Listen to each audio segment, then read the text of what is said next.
even before everything started, I've never been one that was good at sleeping. It's never been my forte. You blame it on whatever you like, but it's the truth. Now, the first thing that I noticed after the stabbing occurred was that I could sleep. It was weird. It was strange. The difficulty with it was that the sleep came with nightmares in perpetual forms. I would dream of sitting in a metal tunnel and it slowly filling up with blood until I was drowning in it. And I could watch in the liquid as it swirls into different faces. Not going to tell you it looked like anybody in particular. If what I've read is correct, it was probably a conglomeration of a number of different faces. But nonetheless, the first real casualty in my life of this this tragedy was the ability to feel safe in my bed. But it started to go further. From a standpoint of somehow, through machinations I don't understand, a bunch of different media outlets were able to not only ascertain my personal information, but the personal information of the woman that I was dating at the time and my parents. Now, I bring this up because you would be amazed at how much you can freak out a family by calling them from numbers that aren't found in their phone. And very slowly over time, the woman that I was dating at the time was forced in a position where she had to essentially be the go-between for me and the entirety of the media outlets that exist in Portland. Now this, under certain circumstances, would be fine. But in this case, it created what would become the beginnings of the end of a relationship I had been attempting to coalesce for the 3 years prior.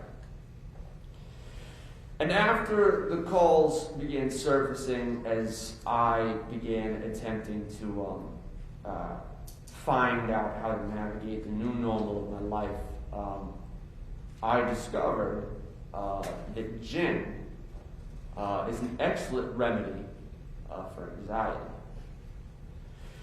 A very dear friend of mine put it best: how do you explain to somebody the way gin tastes like children's laughter? And something I began to understand over time. I wouldn't know it until many months later, but I began drinking every day, all day. To the point where, to be quite frank with you, and in the interest of honesty, because it's something I don't see enough in most things, I can pretty much guarantee you that most of the earlier footage you see from interviews or anything of the like, I was probably at least kind of drunk. At a minimum, if not flat out hammered.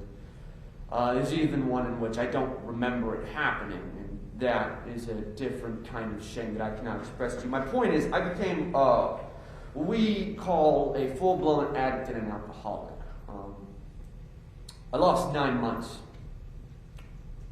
I don't remember any of it. I've learned a little bit of what happened for the 9 months following the stabbing, but there's still going to be gaps for the rest of my life where I just did things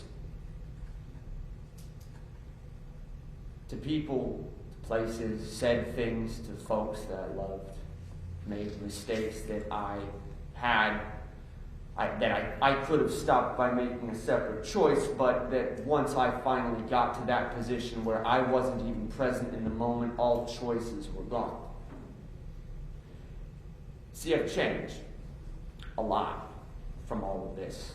Went from somebody that was trying to finish off a degree, who had just gotten done attempting to join the military, and in the face of being denied from that, attempted to actually finish off a college degree. I went from that to somebody that was trying to heal.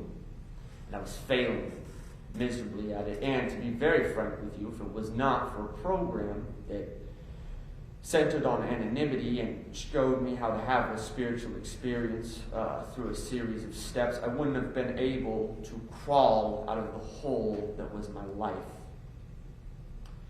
And I still am stuck in that same hole.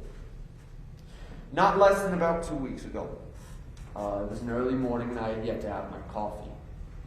the woman I love now, a new person who has entered my life and I've enjoyed the privilege of being able to be with, she was making breakfast as one does, and part of her routine in making that breakfast was using a butter knife to spread butter on toast. And she meant nothing by it, and I didn't even understand how it happened, but in the process of buttering the toast and raising the knife to her face, all of a sudden I realized that my hand was firmly wrapped around her hand holding the knife,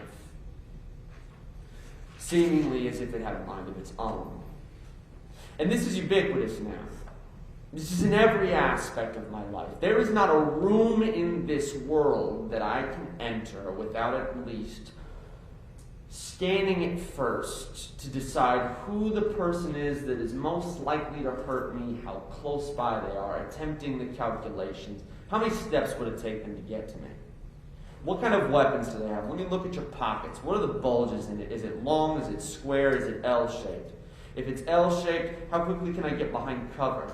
If it's something long, how quickly can I get far enough away from you that you can't reach me with whatever that object is? I basically spend the first 30 seconds of every event and area that I enter trying to figure out how easily I could die.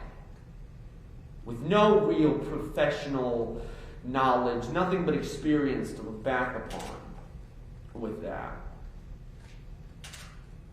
I have no way to explain that to people. There is now an even wider divide between me and everybody that I am around than there already was. I basically feel like a stranger everywhere I go, from the standpoint of, unlike me, other people have much more realistic problems. They're having a hard time at work, having a hard time in a relationship, and sleep well enough. I'm a little hungry right now. Me, I'm having a hard enough time getting myself to eat. Just at all. I've had to take to doing labor jobs now.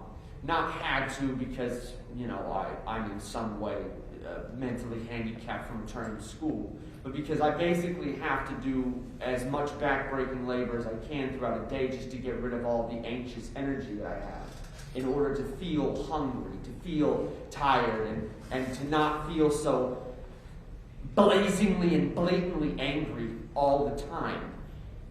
I've had to continuously enter myself back into therapy sessions, and now that COVID has happened, that has become a special hell in and of itself. And with all of that being said, and all of that being the case, the biggest thing that's changed is that I have been forced to take care of myself, physically and spiritually, which has caused me to fail in a number of different goals. See, I wanted to build a community out of this. Okay, that's what I wanted. I'm not going to speak for anybody else here, but I wanted to get to know the young ladies that were on the train that day. I wanted to get to know Ricky's son, get to understand how he can be so intelligent and brave, especially when speaking like he did yesterday. I wanted to get to know Asha and all of the other members of Talishan's family, understand the compassion and the warmth that actually emanated from them. But I very quickly realized that I couldn't be in a fucking room with any of them without constantly remembering the corpses of their loved ones. The way Talishan's shirt was so covered in blood it was actually changed. It was like it was as if it had been dyed almost. For years, I've done everything I can to not speak about any of these things, to not make it about me, but for a moment, I'm going to. This is my little slice of the time pie. I am now in a position where I have to spend most of my days calling other people with problems similar to mine and bringing them through the same ways as me. I spend most of my time talking with them about their histories and their traumas and trying to show them my experience, my strength, and my hope. And the only reason I can even do that is because I was given the opportunity and the blessing to know a few people that were willing to reach a hand out and bring it up to me. So with that being said, there's just a little something I want to tag on to this. First of all, I'd like to apologize to the other families. I'm sorry. Genuinely, it's not something I'm saying because it's fun. It's not something I'm saying so that I can be the good person. I have no interest in convincing other people of whether or not I am qualitatively good. That's for everybody else to decide. But I'm sorry that I failed my goal. I wanted to be there for you. I really did. I wanted to be able to sit there and hold your hand and learn about your loved ones and their history and their lives. And I'm sorry that I'm too weak to do that without losing my mind, frankly. I want to apologize to my family, quite frankly, because I don't feel like I've been able to be there. I am so busy trying to heal myself, I have not been able to basically go home for 3 years. Because every time I do, when I look at my own parents, all I can think about is the frantic look of fear in their eyes. The sound of my mother panically trying to sound calm over the phone to me as I tried to lie to her convincingly enough that she wouldn't think her son was going to die, because that is now basically the only memory that I have. It's trying to make sure that everybody's okay. It's all I wanted. I just wanted everybody to be okay.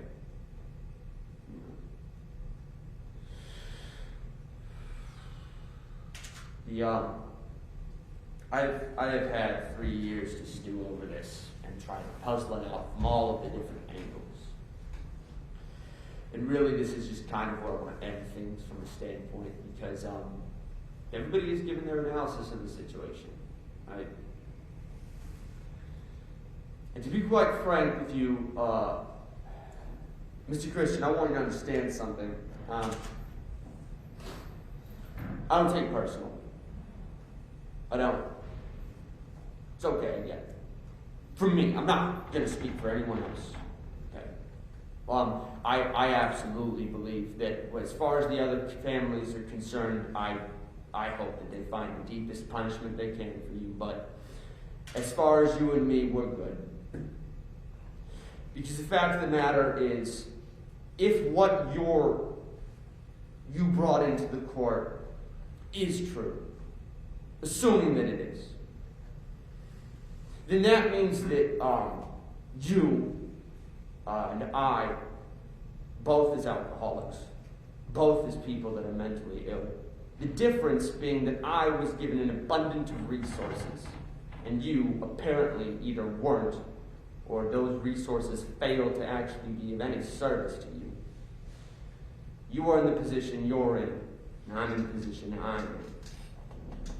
There is a level of humbleness that I've had to come to in order to make peace with the fucking machinations of this situation, that have forced me to realize that you are still a person, as much as what you have done is some of the most heinous shit a person can do. You are not some mythological, all-powerful terrorist monster. You are a man that was drunk with a knife on a train. That is what you are. That is what I will remember you as.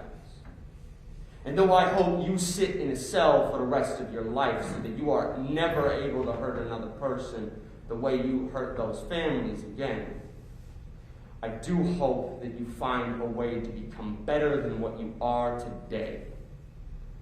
I hope that if they do provide any resources wherever you go, that you are able to utilize them to make yourself into something better than you are right now, because it is abundantly clear that we as a society have not just failed in protecting these families, have not just failed in making it so that things like this don't have to happen. Somebody must have failed miserably when it comes down to raising you. It pisses me off. It pisses me off that I even have to talk about that, quite frankly. It pisses me off that there's any aspect of this which brings me to the point of empathy, but the only reason it does is because this has to stop eventually. Okay? Now I'm going to give you a hint. Violence is cheap and free. It's not something that's super useful. It's not something super valuable. It isn't. Is it necessary? Sometimes, sure. But it's an easy solution to a very complicated problem. And the dilemma is, I'm over simple solutions to complicated problems. We've been trying that for a very long time, and it's not working. We have to do something different. We have to actually invest in each other. As a community, make sure that our youth are being raised in a way where they don't feel the need to burglarize liquor stores, end up in a cycle where they spin drive from prisons to homelessness to prisons, and end up drunk on trains murdering people. I hate saying that. I hate the fact that I am essentially saying something that makes it sound like I have an iota of shit to give for the man that essentially ruined my life. But I only say these things because I want shit like this to never happen again. You know, I don't care about the flower of the weed in the garden that is my community. I want to dig out the roots. I want this shit to stop. I don't ever want to have to look another family in the eye and miss a person that I never even got the chance to meet. And I'm fucking tired of us turning this into some sort of gang-like warfare where we get to just hide behind flags and pretend this is as simple as a name or some color. I don't mean black and white in this case, I mean red and blue. This is about us actually taking care of one another, having analyses of the situation that actually look at why things happen and then fixing it. And if I can be of service of that, I hope to.